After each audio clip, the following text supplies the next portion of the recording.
Assalamualaikum warahmatullahi wabarakatuh. Shalom, salam sejahtera dan salam sehat untuk kita semua. Kembali lagi bersama kami di Viral Hukum. Pada kesempatan kali ini kita memiliki bintang tamu. Dan yang pertama adalah Bang Hari Hasugian dari kantor hukum Hari Franciscus and Partner, dan juga Bang Rico Tobing dari Rico Tobing and Partners. Ya, begini nih. Jadi ada persoalan yang menarik dari kasus yang sedang dihadapi oleh banyak masyarakat itu, berangkat dari fakta ya, yang menjadi persoalan di masyarakat. Contoh kasusnya seperti ini. Si A misalkanlah menjual tanah kepada si B, di mana tanah yang dibeli oleh si B ini adalah sebagian dari tanah yang dijual oleh si A ini. Sertifikat induknya ada di si A gitu. Jadi hanya dari sebagian tanah yang dimiliki oleh si A ini. Begitulah kira-kira ya.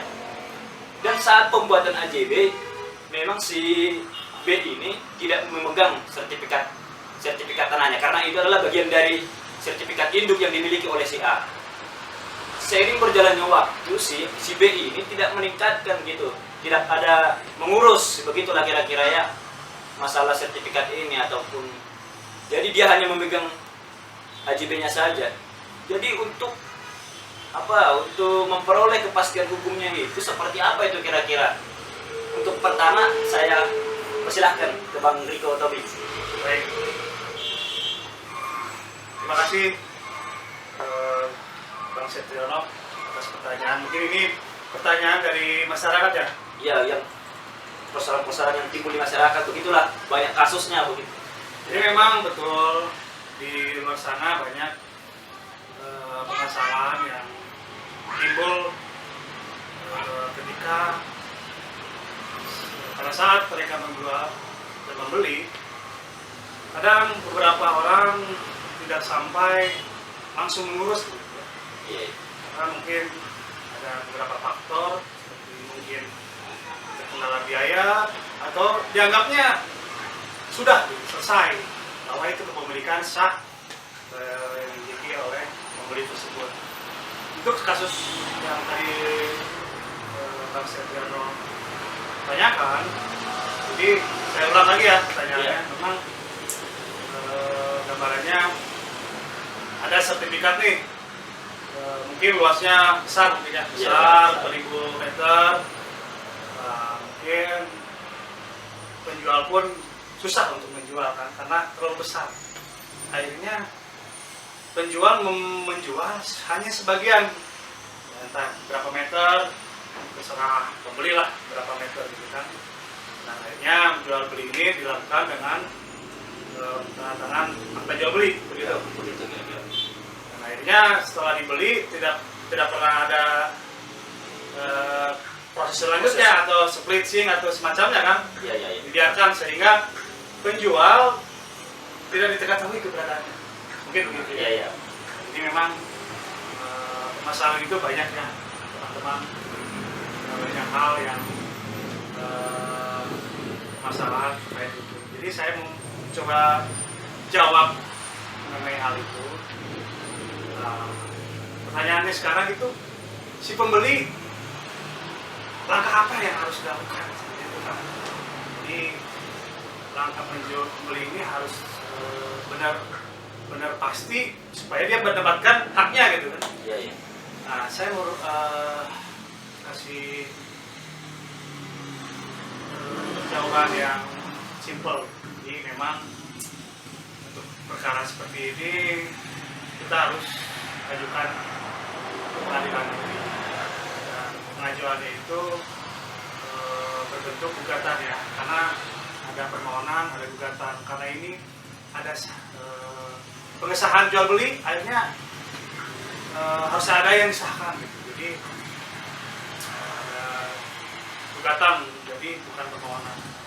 Nah, jadi untuk gugatan sendiri saya mau lempar nih ke rekan saya yang mengerti tentang hal seperti ini. Bagaimana Bang Bang Hari mengenai perkara seperti ini kita ngobrol aja lah. Iya, sebenarnya Bang Riko sebenarnya jauh lebih paham sebenarnya, tapi kita ingin ngobrol-ngobrol begitu ya. Saya pikir begini memang, di dalam eksistensi hukum kita, dalam praktek, ada semacam asas ya, bahwa pembeli beretikat baik harus dilindungi oleh undang-undang kan begitu ya. Jadi rekan-rekan masyarakat dimanapun kita berada, selagi Anda pembeli yang beretikat baik, Anda jangan takut. Anda harus memperjuangkan kepastian hak Anda kan begitu ya. Hanya kemudian bagaimana nih, seperti tadi kasusnya misalnya, bahwa dia sudah beli, kemudian setelah beli, sebagian dari tanah milik si penjual misalkan, lalu lama-kelamaan tidak diurus, ternyata si penjual tidak mengetahui keberadaannya, terus bagaimana dong? Karena memang dalam hukum tanah kita kan ada alat bukti yang terkuat, sempurna dan terpenuh begitu ya, hak milik namanya. Kalau kita biasa sertifikat hak milik kan begitu ya. Tidak mungkin dong dia sudah beli lalu kemudian hilang begitu saja kan. Hukum kan harus memfasilitasi itu. Maka kemana sih? Maka institusi penegak hukum yang tidak lain dan tidak bukan adalah pengadilan. Dengan mekanisme apa tadi, Lairiko sebenarnya sudah menjelaskan sesungguhnya dengan gugatan.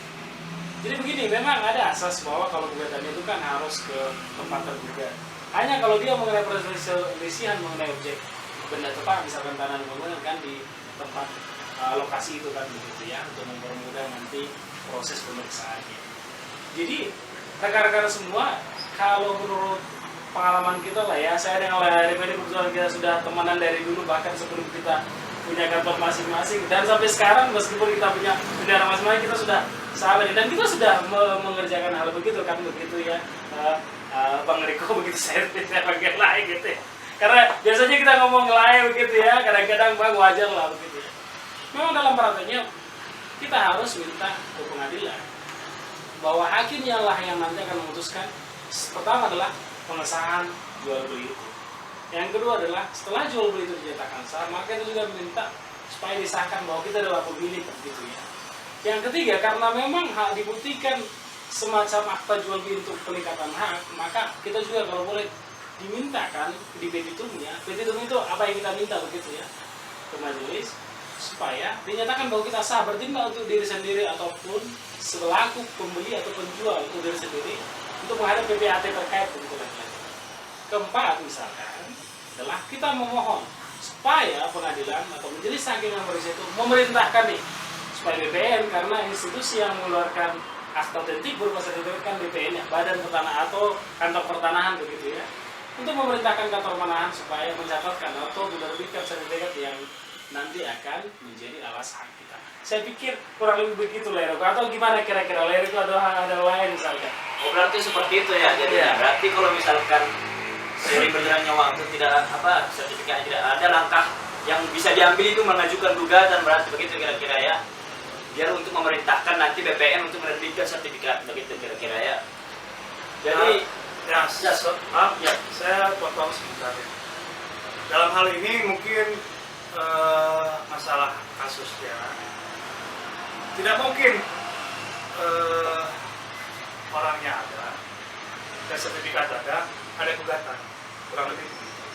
Karena kalau misalnya jual beli harus clean and clean, artinya semua harus sesuai dengan apa yang disepakatkan. Sertifikat harus ada, dengan harga harus ada, para pihak siapa saja. Dan di sini memang kejadiannya mungkin karena ada gugatan, karena penjual tidak diketahui tempat dia berada sekarang. Karena kalaupun ada, itu bisa dimediasikan. Artinya kita bisa memohon ya, penjual melakukan haknya, gitu, kewajibannya sebagai penjual. Karena dalam hal ini pembeli hanya memberikan kewajibannya itu memberikan uang, penjual memberikan sertifikat beserta mengosongkan tanah ataupun bangunan tersebut. Jadi memang di dalam gugatannya nanti akan disebutkan di situ bahwa penggugat tidak pernah ada di Republik Indonesia ini. Jadi memang semuanya itu harus benar-benar ada gitu. Jadi semuanya harus benar-benar lihat supaya gugatan itu tidak kabur. Mungkin demikian. Ada lagi Bang Sutrono yang mungkin ditanyakan. Oleh masyarakat begitu kira-kira. Begini, jadi hal yang hampir serupa sih sebenarnya yang menjadi sering permasalahan di masyarakat itu sudah jual beli begitu kira-kira ya, dibuat AJB-nya gitu di depan pejabat pembuat akta PPAT begitu ya kira-kira. Cuman kan masyarakatnya sering menganggap sepele, ah nantilah balik nama nanti gini gitu sampai lama kelamaan kan si penjual ini katakanlah meninggal gitu. Jadi dia pas dia mau mengurus atau apa, ahli warisnya tidak mau begitu kira-kira, minta uang ganti apa itu begitu. Itu seperti apa kira-kira aspeknya? Pertama ke Bang Riko dulu. Ya, itu pun banyak juga ya, karena mungkin awalnya jual beli sama orang tua dan hasil penjualannya pun udah dinikmati sama orang tua itu tersebut. Nah akhirnya ketika orang tua itu meninggal dan yang tadi Bang Setri tanyakan, belum ada peralihan hak atau paling lama lah tersebut, sehingga tanah tersebut masih atas nama penjual yang sudah meninggal gitu kan. Akhirnya setelah meninggal harus waris begitu kira-kira. Harus waris.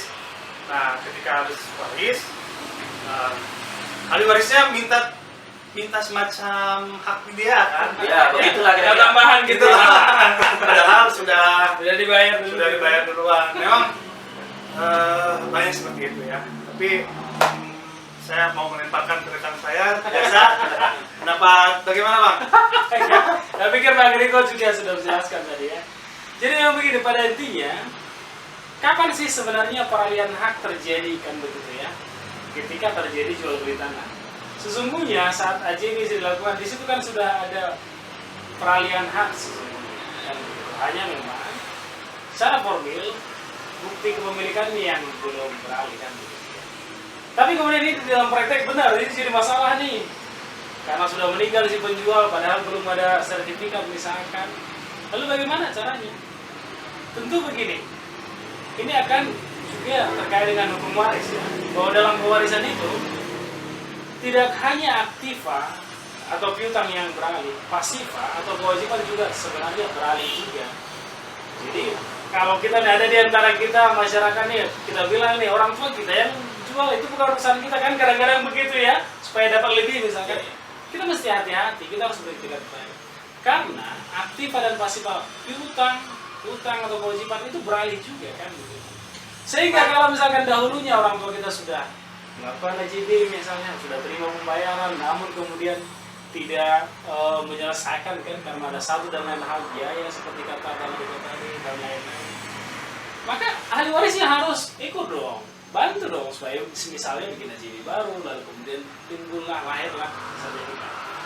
Nah, lalu mungkin ada pertanyaan lanjutan dari situ. Kalau misalkan ahli waris tidak mau, ya sama juga kali dengan tadi yang dijelaskan oleh Bang Riko tadi, maka kita gugat dong ahli waris. Karena pemilih yang bertingkat baik harus dilindungi oleh hukum, kurang lebih begitu. Kira-kira begitu singkatnya. Berarti ahli warisnya yang digugat itu baru ya. Harus ahli waris kan dia subjek hukumnya sekarang. Kalau misalkan itu tuntutannya misalkan ke BPN atau apa, nanti apakah BPN bisa tunduk terhadap putusan itu juga atau seperti apa begitu kira-kira?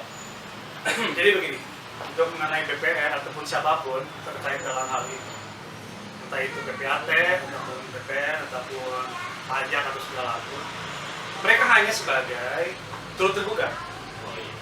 Turut tergugat di situ tidak boleh dia sebagai tergugat karena dia hanya tunduk terhadap putusan yang ada. Tapi mereka pun tetap dalam praktek mereka akan menunjukkan apa yang kebenaran yang mereka dapat. Misalnya kalau misalnya BPN ya semacam buku tanahnya diperlihatkan nama siapa, terus lokasinya di mana, hasilnya lagi. Untuk PPAT mungkin apakah jual belinya udah sah atau ada semacam budaya atau segala macam lah, mungkin PPAT yang nanti akan memberikan data-data. Jadi semacam hanya tunduk pada putusan saja, jadi tidak ikut dipertanggungjawabkan untuk peralihan haknya. Jadi, tapi tergantung juga apa yang dimintakan oleh penggugat juga sih. Jadi jangan sampai kita meminta ke PPAT sedangkan di PPAT dimintakan tidak ada. Gitu ya. Jadi harus benar-benar jelas gitu begitu.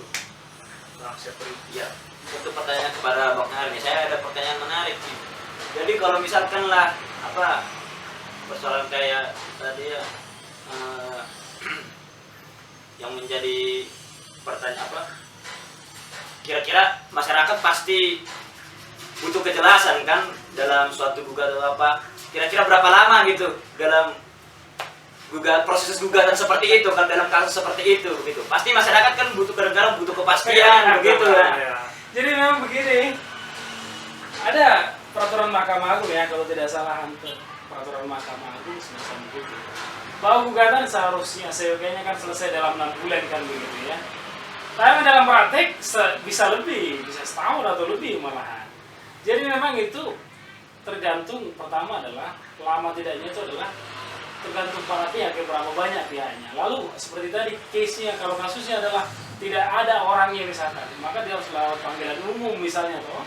Meskipun pada akhirnya setelah nanti itu akan diperiksa secara first step misalnya, itu juga akan mempengaruhi waktu, itu hal pertama. Yang kedua adalah mengenai bisa dibilang dalam tanda kutip keseriusan para pihak. Kadang-kadang menunda-nunda kan begitu ya. Itu juga mempengaruhi waktu. Yang ketiga adalah mengenai hakim juga, kadang-kadang hakim ada halangan misalkan. Atau seperti hal sekarang ini pandemi ya. Anda bayangin saja nih, rekan-rekan semua dibayangin saja. Sudah berapa lama karena pengadilan tutup misalkan. Kita beracara belakangan ini bisa online seperti itu ya. Itu juga mempengaruhi. Tapi pada normatifnya seharusnya 6 bulan begitu ya. Tapi prakteknya ya begitu. Sama. Berarti kalau normatifnya 6 bulan ya, tapi tergantung itunya. Ya, bisa saja lebih begitu kira-kira. Bisa saja lebih cepat, bisa lebih lama begitu kira-kira.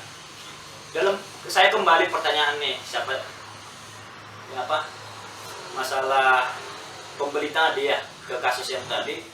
Kalau misalkan pembeli tidak langsung apa membaliknamakan apa jual beli tanah tadi ya, hanya AJB tadi, apakah pembeli tanah itu dapat disebutkan orang yang apa pembeli yang tidak beretiket baik seperti itu begitu kan?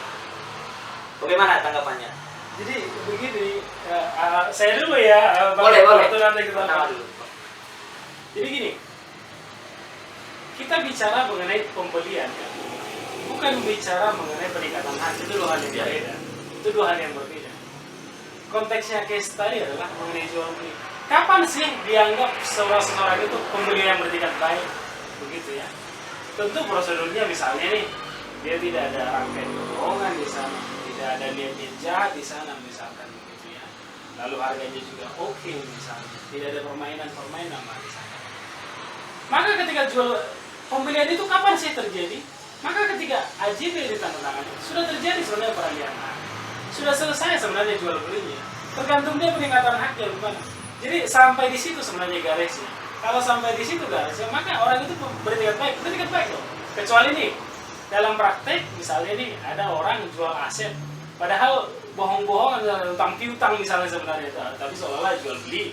Atau dia udah tahu nih orang ini lagi butuh uang buat berbagai caranya misalkan, dia dapat harga murah misalnya.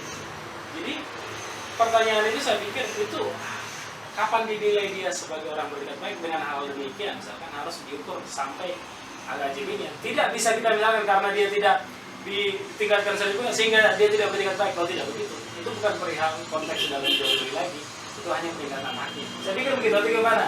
Ya, jadi begini, sebetulnya beritikat baik atau tidak itu kan tergantung niat dia kan.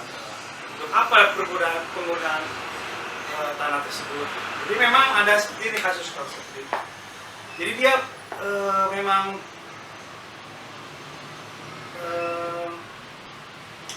hidup di jual beli tanah. Seperti contoh ini, dia beli tanah ke orang lain dengan harga murah, tapi tidak dialihkan haknya, dia balik namakan ke sertifikat, tapi dia hanya membeli melalui PPJB. PPJB itu perjanjian pengikatan jual beli seperti itu. Jadi jual belinya sah, jual beli sah antara tapi dengan niat dia yang mungkin ya supaya dapat untung besar, dia jual lagi pembeli berikutnya. Artinya kan dia setelah menggelapkan semacam pajak lah, menggelapkan pajak, di situ ada pajak yang tidak dibayar dulu seperti itu. Jadi setelah dia beli dan atas nama orang itu, masih atas nama penjual dulu, dia jual lagi ke orang lain. Tetapi pada praktek jual belinya dari si A ke si C, si A ini dibawa, dibawa ke si C untuk tantangan. Jadi dia lepas dari jual beli yang pertama, jadi niatnya udah bagus, udah turun. Jadi memang untuk masalah tanah, niatnya kalau misalnya tidak sampai diurus dari tanah, mungkin yang saya tadi sampaikan bahwa mungkin faktor biaya, karena pajak pun harus dibayar semacam PBB, PHTB, dan PPH untuk penjual. Jadi mungkin sana kendaraannya, jadi bukan ada niat mungkin yang tadi niat jelek ya tadi. Berarti itu udah berbeda ya, kalau soalnya kan perjanjian jual belinya tadi sudah pas di AJB tadi ya, bukan masalah di peningkatan peningkatan haknya itu udah udah beda lagi ininya, masalah peningkatan haknya begitu ya. Itu case yang berbeda. Oh, udah case yang berbeda begitu ya. Ini pertanyaan yang terakhir nih, kalau misalkan agak rumit nih. Kalau bisa terakhir, udah enak. Agak rumit kalau misalkan nih perjanjian jual beli tadi, kalau misalkan kayak case yang pertama itu kan tadi jual belinya itu kan sertifikatnya lah misalkan yang nggak diurus atau begitu kira-kira ya. Kalau ini misalkan perjanjian jual belinya hanya dibuat dengan kwitansi, itu bagaimana itu? Bagaimana kita mendapatkan kepastian hukumnya si pembeli ini, begitulah kira-kira ya. Bagaimana hukum Indonesia, hukum kita melindunginya begitu. Yang pertama dulu Pak. Jadi gini kira-kira supaya juga tidak ada kerancuan ya bagi pendengar konten ini. Tadi kan Bang Setriono bilang perjanjian jual beli. Jadi begini, pada intinya ada dalam praktek peralihan hak atas tanah, kadang-kadang ada dua terminologi, ada atau dua istilah ya. Satu namanya perjanjian pengikatan jual beli, satu namanya akta jual beli. Pada pokoknya sebenarnya dua-duanya adalah perjanjian sesungguhnya. Nah, jadi kita mungkin tadi Bang Riko juga sudah ngomong mengenai praktek tingkat buruk mengenai PPJB tadi kan begitu ya. Jadi saya pikir itu kita perlu luruskan bahwa mungkin AJB mungkin maksudnya. Karena berbeda. Kalau PPJB belum terjadi tuh jual belinya, belum terjadi peralihan tuh. Karena masih janji akan beli, janji akan jual kurang lebih begitu. Kalau AJB dia sudah. Jadi peralihan itu sudah terjadi, jual beli sudah terjadi. Gitu kan. Itu yang pertama kita luruskan. Lalu sekarang kita masuk ke pertanyaannya yang final ini, yang terakhir katanya yang terakhir. Bahwa jika seseorang beli tanah nih pakai kwitansi, bagaimana kemudian kan begitu kira-kira. Jadi persis beberapa bulan 3 bulan lalu kami juga dengan rekanan yang lain menangani perkara yang sama. Jadi suatu ketika suaminya masih hidup lah kira-kira, karena memang kena corona ya waktu itu. Mereka beli tanah nih, sawah nih, tapi dengan kwitansi. Tiba-tiba penjual tidak tahu kemana atau gimana begitu ya. Ada simpang siur, ada yang bilang meninggal, ada apa gitu, tapi datanya nggak ada begitu ya. Bagaimana kemudian? Maka begini caranya, tetap saja kita gugat ke pengadilan, kita bikin gugat ke pengadilan. Yang pada pokoknya adalah untuk menyatakan jual beli itu sah. Tapi sebelum itu kita harus menyatakan dulu bahwa kwitansi itu adalah alat bukti yang sah sebagai pembelian begitu. Kita mohonkan supaya hakim nanti menyatakan itu sah. Setelah itu kita nyatakan jual belinya sah. Lalu kemudian kita menyatakan memohon ke majelis supaya menyatakan kita sah bertindak untuk alasan sendiri, untuk menjual kepada diri sendiri misalnya ini objek itu misalkan untuk menghadap ke PPAT tentu dengan bikin AJB sesungguhnya. Lalu setelah itu seperti hal tadi lah, seperti kata Bang Riko tadi, kita memohon supaya tunduk nih BPN terhadap putusan itu. Tunduk dalam artian apa? Mereka fasilitasi lah untuk buat peralihan haknya begitu. Karena benar kata seperti Bang Riko kan biasanya BPN ini clear and clean tidak kan begitu ya. Tapi kalau sudah hakim yang bertangan artinya kan sudah clear and clean begitu kira-kira. Saya tidak tahu bagaimana. Apa ada hal lain kira-kira Bang Riko nih? Yang mau disampaikan. Ya, jadi begini. Ada proses jual beli itu ada langsung ke PAT. Artinya PAT di sini adalah pejabat pengelola tata tanah. Artinya akte tersebut akta notari lah. Gitu ya.